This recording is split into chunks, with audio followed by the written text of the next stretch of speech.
Hey guys, nga pala to, may binigay sa akin yung foreigner na dollar.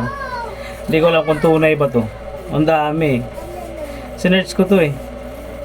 Tumutugma yung ano niya, pero hindi ko alam kung tunay ba to na dollar.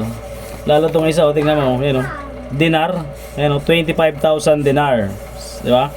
Sinerch ko to kung magkano exchange nito sa peso, 193. 193.90 pesos. Per 1 dinar yon. Eh 25,000 yan, hindi million yan, di ba? Tinimes ko siya. Hindi ko alam kung tunay ba to. Kasi isipin mo, bakit niya nilagyan ng tape to kung peke, di ba? Oh, pinag-aksehan niya pang i-tape oh. Pinigay sa akin to mismo ng foreigner, yung foreigner para may something. Eh pagkasinto-sinto. Ay, 2 piraso pa oh. Yan oh, ito na may sa bawas na oh.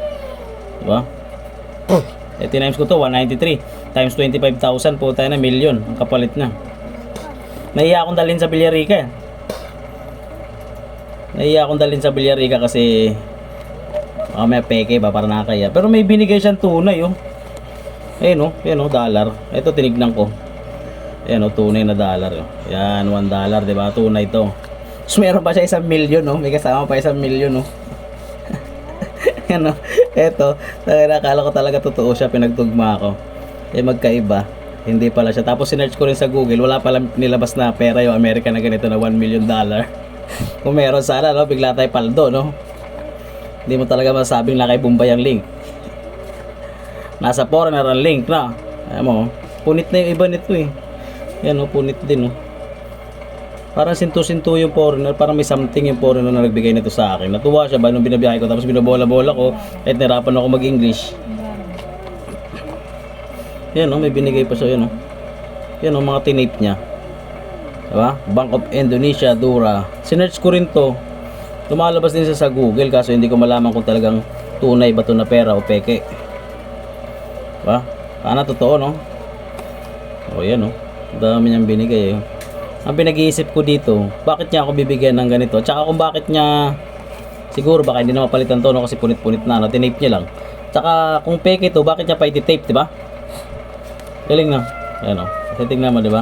Tsaka bakit may tunay na $1, diba? Kasi kung puro peke to, ito talaga peke to, yung sinerch ko. Ayan, wala ito eh. Wala palang 1,000 na $1 million. Ito tunay oh. Kasi kagaya yan ng mga binigay sa akin eh. Yung mga dollar, binigay na customer yan oh.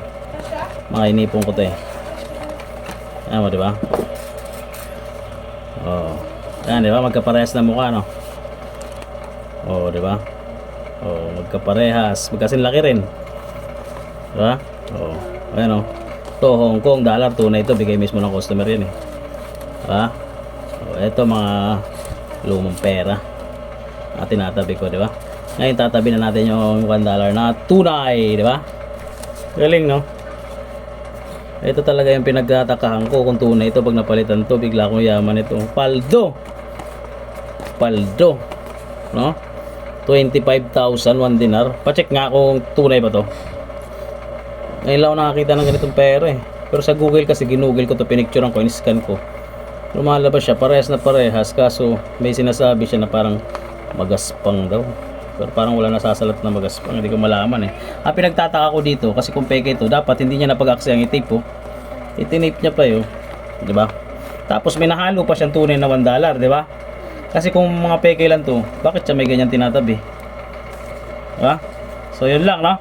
Sa mga nakakalam dyan, pacheck nga ako kung tunay kaya yan. Tsaka tignan mo yung sukat niya oh. Yan oh. Tignan mo, ito yung $1 na tunay. Yan ang laki niya oh. Diba? Oh, ganyan ang sukat niya oh. Oh, yun lang, pacheck ako kung tunay ha.